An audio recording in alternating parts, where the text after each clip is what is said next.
Welcome back, football fanatics, to the First and 10 Club with me, your host, Mark D. It's Thursday, which means it is our annual weekly homage to picking who we think the best players are, avoiding the players that we don't like, and then talking about our game predictions and bold predictions for Week 9 in the NFL.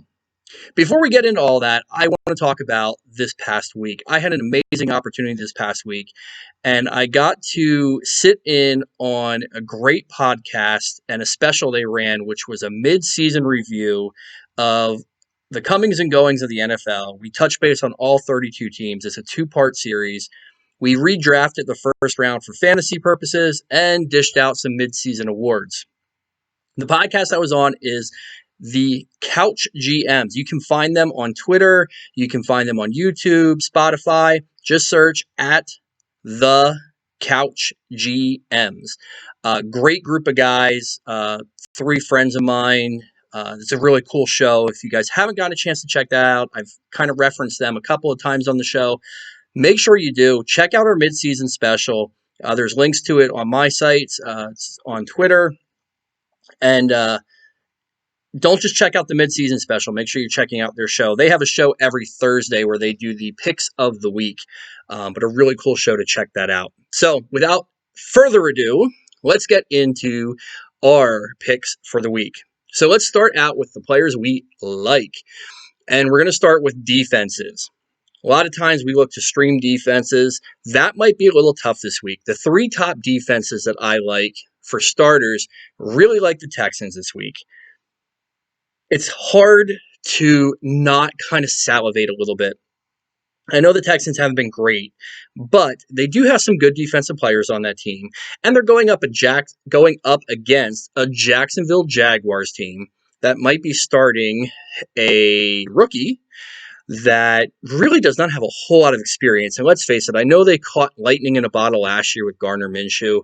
I don't expect to see that happen again. The Pickens should be here. It should be a great spot for the Texans defense. The easiest pick this week would be the Pittsburgh Steelers. The Pittsburgh Steelers are going up against the new and improved garbage, dumpster fire Dallas Cowboys. Not only are we dealing with one quarterback injured, we have another quarterback on the COVID list, and Andy Dalton, and they benched their third string. Sorry, the Ben DiNucci. Error is apparently over in Dallas, and it's either going to be Garrett or Cooper Rush, back from the ashes. They still haven't officially named who the starter is going to be. It doesn't matter who the starter is going to be. You're talking possibly the best defense in the league in the Pittsburgh Steelers. I don't know if Dallas puts up a single point this week. Absolutely, if you have the Steelers defense, you're in a smash spot this week. But the team I might like the most is the New England Patriots. Let's face it, Bill Belichick is still one of the best coaches in the league, and I know things have been going rough for the Patriots this year, and I know people are joking that this is going to be a tank game because they're both going for the top draft pick. That's not how Bill Belichick works. They're going to try and win this game, and I think he's going to have his defense ready to play. And on top of that, the quarterback he's facing, where are we going? To those New York Jets, just end the season Jets. Sam Darnold's dealing with an AC joint injury in his shoulder. So, throwing shoulder. They haven't ruled him out for this game, but really, it's going to get, well, I like to say it's going to get ugly in New York, but let's face it, it already is ugly in New York. So those are the three defenses I like this week. New England, the Houston Texans, Pittsburgh Steelers. Moving forward to quarterbacks I like this week. Let's start with a rookie. Love me some Herbert this week. Absolutely love me some Herbert this week. Why? Well, Vegas Raiders have not exactly been super stingy and stellar on the defensive side of the ball, and Herbert just likes to chuck the ball around. So, to me, that's a pretty good recipe for success. I expect to see a big week this week, especially from Herbert, but the wide receivers should be in a good spot to smash. This, I don't believe, will be a low-scoring game. Hopefully, weather does not impact the game this week like it did for the poor Raiders last week in that horrible Cleveland debacle. Games being played in LA, so hopefully fairer weather. So, like him there. Another game is the game that's featured tonight. You have a decimated team in the San Francisco 49ers. I mean, absolutely decimated. I don't even know who they literally, this is not a joke, the Water Boy and the Towel Boy might be suiting up for the 49ers this week. They only have 2 wide receivers that at this point are looking to be healthy for the game. COVID has hit them. Injuries have hit them. It's a bloodbath in San Francisco. So you might think that, oh, well, that just means that Green Bay is going to get up early, run the clock out, and run the ball. Well, okay, here's the thing. Green Bay's dealing with COVID issues too. Their 3 top running backs, you have Williams and you have A.J. Dillon, who are both dealing with COVID. And Aaron Jones isn't healthy with a calf issue. Now, he hasn't officially been ruled out for tonight's game, so obviously if he comes back, that's going to be a big difference. But let's face it, all signs point to he's going to be missing another week. They're going to give him the long week to recover. I expect more to see Aaron Jones next week. Aaron Rodgers, however, when has he ever passed up an opportunity to just ball out and pad his stats and show everybody up? And I think that absolutely happens tonight. Absolutely love Aaron Rodgers in this game. I think he has a massive, massive game, and you're going to see how massive a game I think it's going to be in my bold predictions. And then my final one is Josh Allen. Josh Allen has struggled, but he might have a get-well spot here. And it's not just because he's facing a Seattle Seahawks team that's been very, very generous on defense. Nick Mullins of the 49ers threw for 200 yards and 2 touchdowns last week in a relief effort. He didn't even play the full game. I just have a vision of this game being a back-and-forth slugfest between the Buffalo Bills and the Seattle Seahawks. I think Josh Allen is going to have to throw the ball. I think they're going to have to put up points. And I think they're going to at least be up to the task of keeping the game close. So I really like Josh Allen in this game. In terms of running backs, well, we talked about the LA Chargers going up against the Raiders. And as much as I want to say that I want to pick one of the wide receivers, I'm going with a running back here, and that's Justin Jackson. Justin Jackson has absolutely taken over the backfield. I know they've handed the ball off to other people. Kelly's still in the mix. Some people say it's a 3-headed monster. Look at the numbers. Justin Jackson is the clear number 1 back in this stable. Now, I'm not saying he's going to get every single carry, but the workload that he is getting, he is a number 1 running back, and he's going up against a Raiders defense that cannot stop the run. I expect a big day from Justin Jackson. And the other one, this is just too easy in my opinion. We're going James Conner of the Pittsburgh Steelers. I think the entire Steelers team could ball out. However, Dallas cannot stop the run. They have yet to prove that they can stop the run. And I think this is going to be a game where Dallas is not even remotely close to in it, and I think they're just going to keep handing the ball off. Not only do I think James Conner has a big day, Benny Snell is a very sneaky play in deeper leagues this week because I think there's going to be that much running in this game. It's just too easy against Dallas. So, James Conner for the smash. Benny Snell, if you need some depth, if you're desperate to start a running back, you're looking for a flex, might be a sneaky play this week. So moving on to wide receivers, though. We're going to circle back to the QBs that we liked. And in order for my 1 QB, Josh Allen, to have a great game, he's got to be paired with this guy, and that is John Brown. John Brown has been quiet. He had a couple of good games in the beginning of the year and then got injured, dealt with some injuries. He's back now, and I fully expect this game for him to see not 1, but 2 potential touchdowns. Love John Brown this week. I also like Terry McLaurin of the Washington football team. Why? Well, they named him a captain this week. In my opinion, he should have been a captain all along. This is one of the most upstanding young players in the game of football. He is a consummate pro, and he's facing the Giants. And people will say, well, he's got to go up against Bradbury. Well, that didn't really completely slow him down the first time they went around. I do expect his role to be expanded even a little bit more here. Love a strong week from Terry McLaurin, TM17, 100 yards and a touchdown, I think is an easy get this week for him. And then my last one is a mini pick. I don't necessarily know that he's going to have a really big week, but I do love Jerry Jeudy this week. I expect he's going to score. I don't know if he's going to put up a ton of catches and a ton of yards. I think Locke spreads the ball around a lot there. And also, with Denver playing Atlanta, it's just too easy for there to be success with KJ Hamler, with potentially Tim Patrick if he comes back. You have the tight ends. But I think Jerry Jeudy absolutely gets a touchdown this week.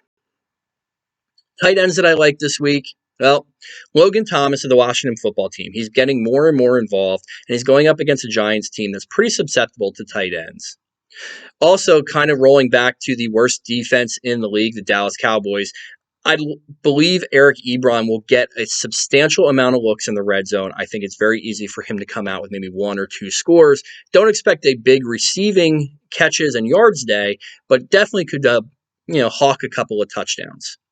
But the tight end that I love this week flew under the radar because he just got activated today to healthy. He was on the IR designated to return, and that is one Jordan Reed of the San Francisco 49ers.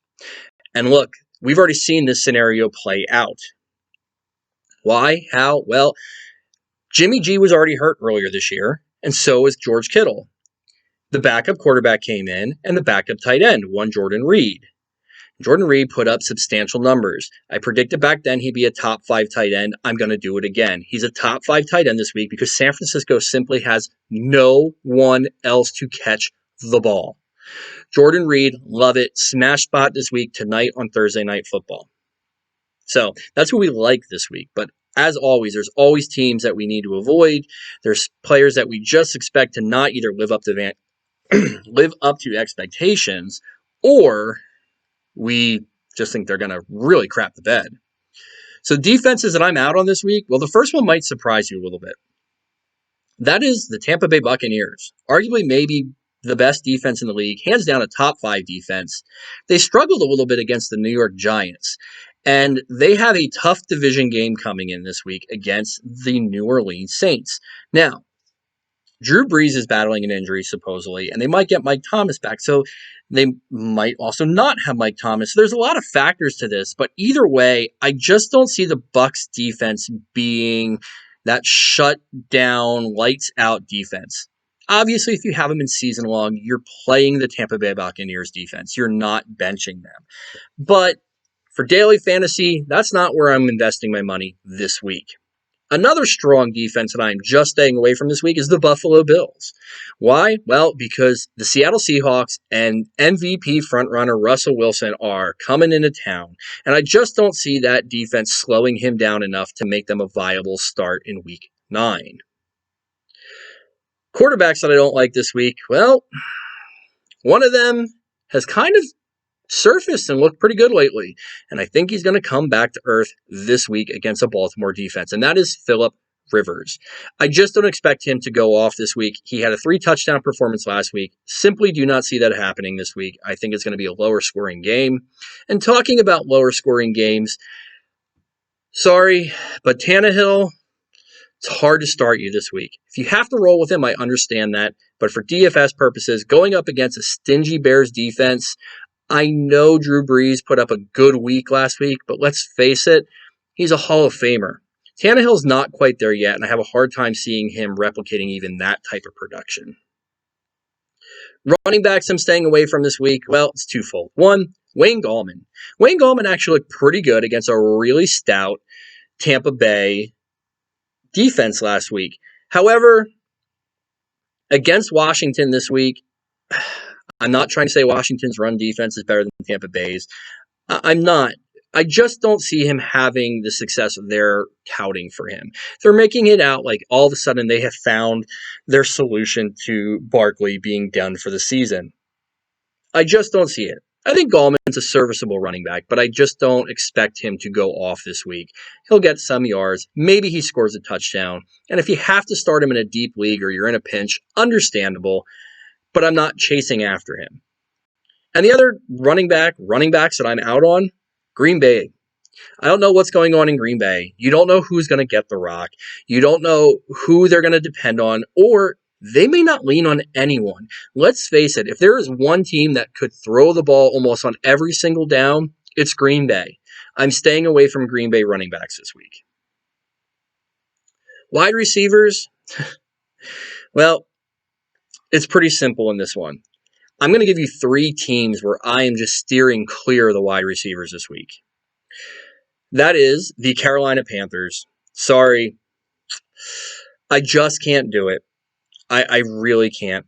Going up against Kansas City, who's been pretty stingy lately, Robbie Anderson and DJ Moore, I don't see having good, strong weeks. I know it could become a situation where they're trailing, they have to throw. I don't foresee strong weeks from either of those wide receivers this week. That's my, we'll say, coldest prediction. The middle prediction that I have for this week is Jags wide receivers. One, the Jaguars are going up against a team that, in all honesty, the Texans can play a little bit of defense. Not saying great defense, but a little bit of defense. And having a rookie quarterback come in there, you don't know what the timing is going to be like. You don't know who that rookie quarterback potentially is going to favor. Is it somebody that he's comfortable with, which might be somebody further down the depth chart? It's just a situation I'm staying away from this week. But the one team's wide receivers that I am 100% okay with being as far away from possible, let's face it, wouldn't touch them with a 25-foot pole.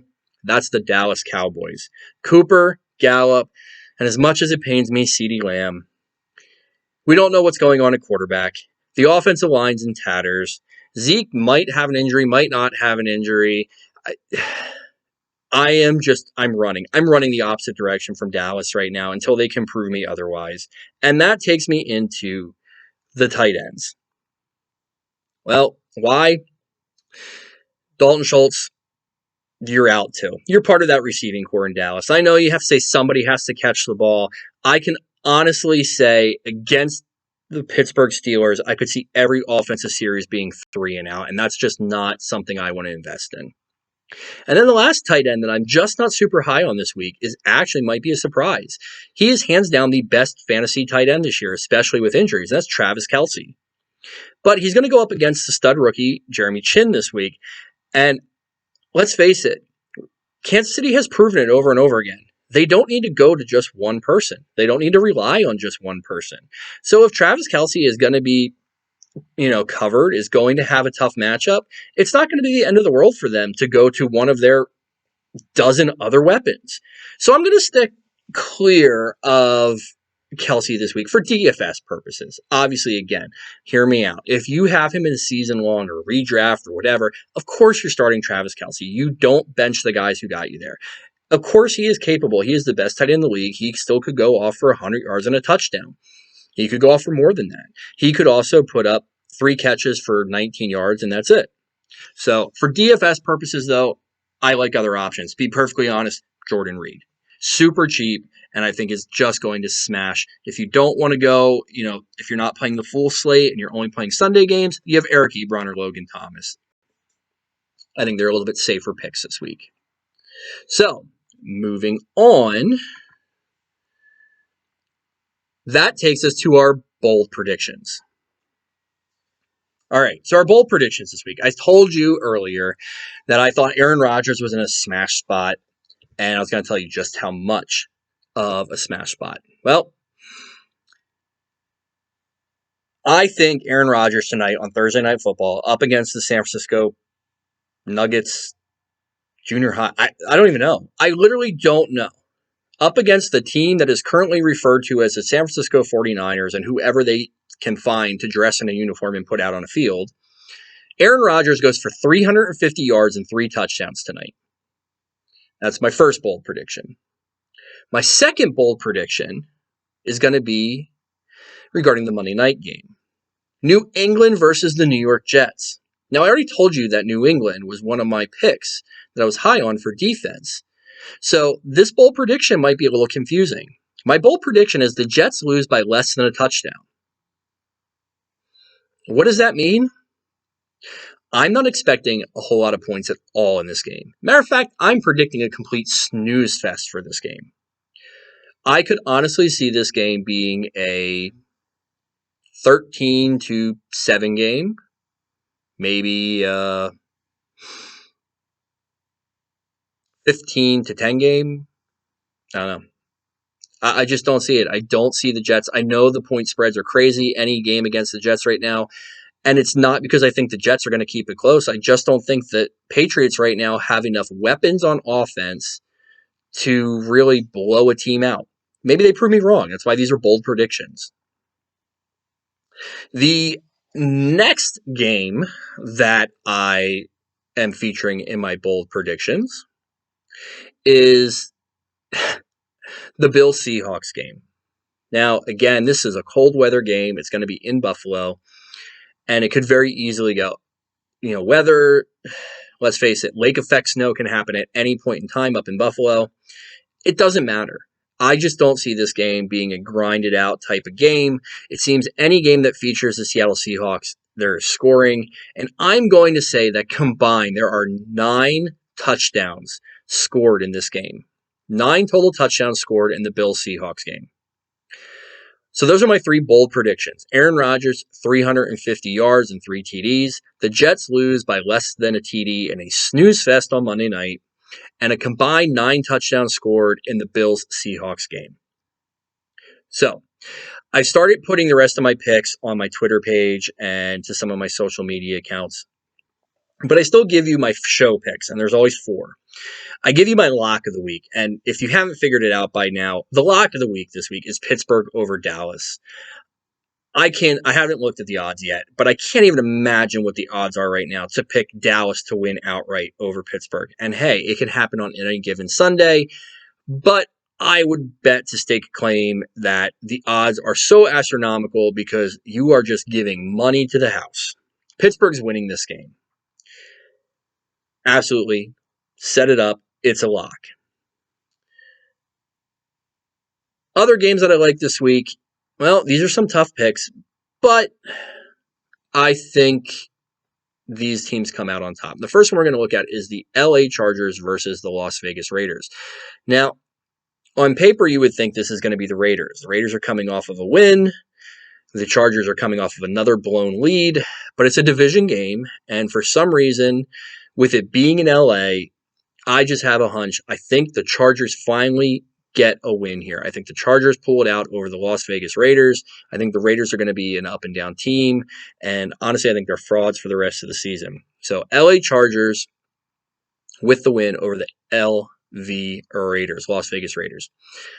The next game I'm picking, this should be an easy pick, and I think it's an easy pick, but it really is 2 teams that are going nowhere, at least for this season. It's the Houston Texans and the Jacksonville Jaguars. And look, I'm taking the Houston Texans solely for one reason whatsoever. That's Deshaun Watson. Deshaun Watson alone, I think, tilts the needle enough to make the Houston Texans the pick in this game. Houston Texans over the Jacksonville Jaguars. And then, of course, we always pick the Thursday night game. Well, if you haven't figured it out, I'm taking Green Bay. This is pretty close to a lock. I will never say on a Thursday night game that something is 100% lock. But again, I just don't even know who is playing for San Francisco. They have so many players on the COVID list, and it goes across the team. Offensive linemen, defense. You have wide receivers between injuries and COVID. No one is playing. Your starting your 2 best players potentially are out. You're down multiple running backs. Like, the list is so long. It's unbelievable. So, taking Green Bay over the San Francisco 49ers for Thursday night. Those are my 4 game picks. Pittsburgh over the Dallas Cowboys, the Los Angeles Chargers over the Las Vegas Raiders, Houston Texans over the Jacksonville Jaguars, and the Green Bay Packers over the San Francisco 49ers. Like I said, the rest of my picks will be posted on social media and my Twitter feed. So with that, hey, that's the show. It's actually kind of a quick show tonight. Keeping it concise. It's a later show tonight. Scheduling got a little crazy today. So I'm trying to make it quick so you can get this in case you want to watch it before Thursday Night Football. So let's run out the clock. Time to run out the clock. So the first thing, we kind of talked about this tonight, but not only is the NFL this year just had a rash of injuries. Honestly, I can't remember ever a season where every single week you're holding your breath because it's just injury after injury after injury. And yes, every team faces injuries, but there are entire teams that are just decimated by injuries this year. The 49ers come to mind. Denver earlier in the season, they're starting to get a little healthy. The Philadelphia Eagles, the Dallas Cowboys. Injuries are just decimating the league. And then to make matters worse, you have to add on top of that COVID cases. Again, I try to stay off of politics with this and all that. But obviously, whether it's 100% accurate or not, the reality is the NFL is recognizing COVID at whatever level they decide to recognize it at. So it still blows my mind that there's players that are ignoring the rules. This is your livelihood. This is your team. It's not just like you making a decision. You're letting an entire team down because you're putting your other teammates at risk. These people that are going out to parties, that are going out to bars, restaurants, and not wearing masks. They're not social distancing. They're not following the league protocol. Okay? Whether you agree with COVID or you don't agree with COVID, your job is being an NFL football player, and your job has set a certain level of protocol that you need to follow.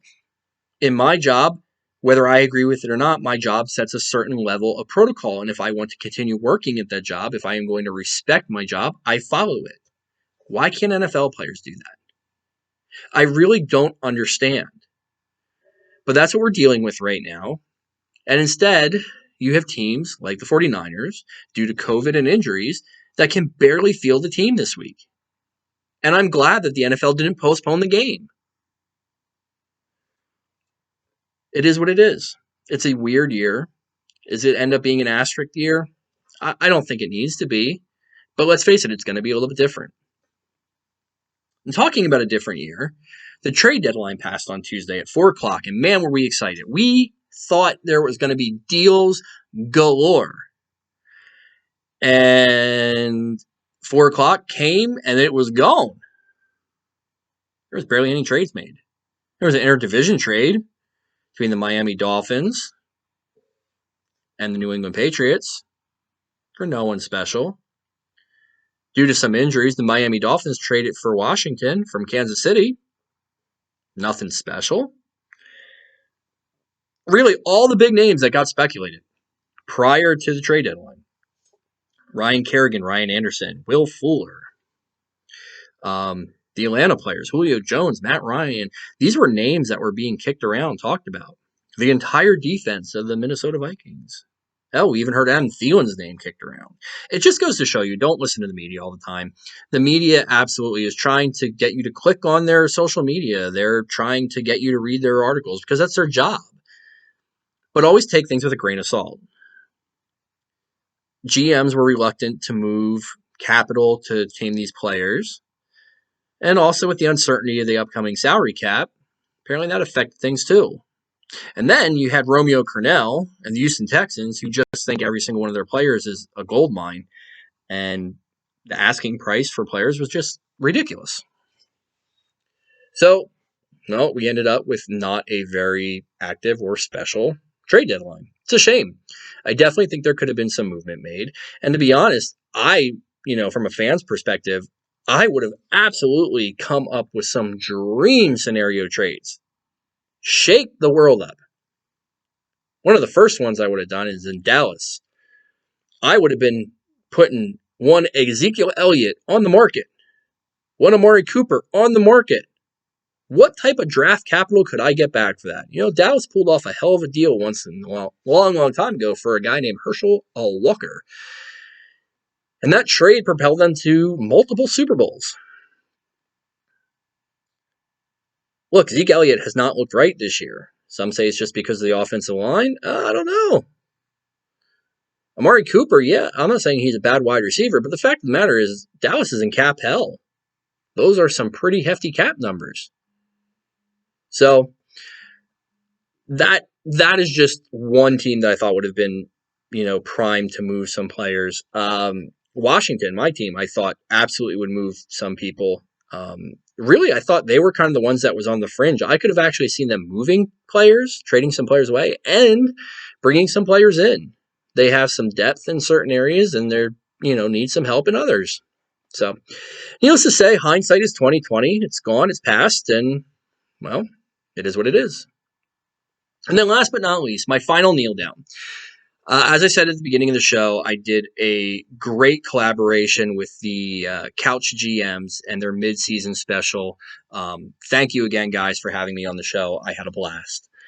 But my final kneel down tonight is to talk about the end of Legends. And I think this season, pay attention.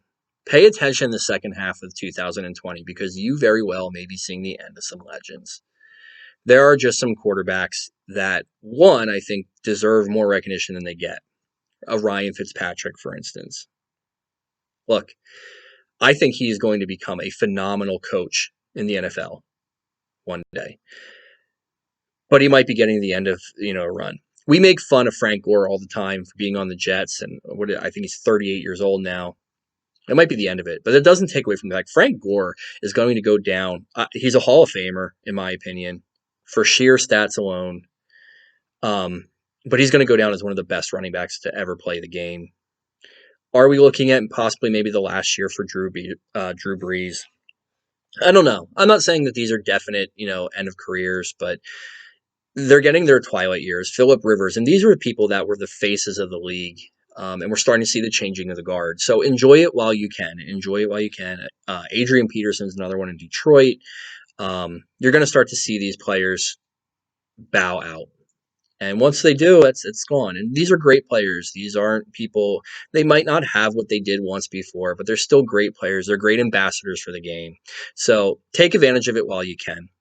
Second half of the season, enjoy watching those savvy veterans because it might be their time to start riding off into the sunset. So that's all I got for this week. I hope you like my picks. I hope they help you. I hope they bring you success this week. As always, if you have questions, specific questions about who to start, who to sit, what my thoughts are about a matchup, please feel free to reach out to me via social media. You can comment under the video. I'll always get back to you. If you haven't done so already, click the subscribe button, follow so you don't miss any episodes, and share and like. Spread the word. Let's get the show out to the masses. And again, if there's something you don't like from the show, if you have a comment about the show, if you disagree with me, you think I'm crazy, please let me hear it. I want to hear those comments.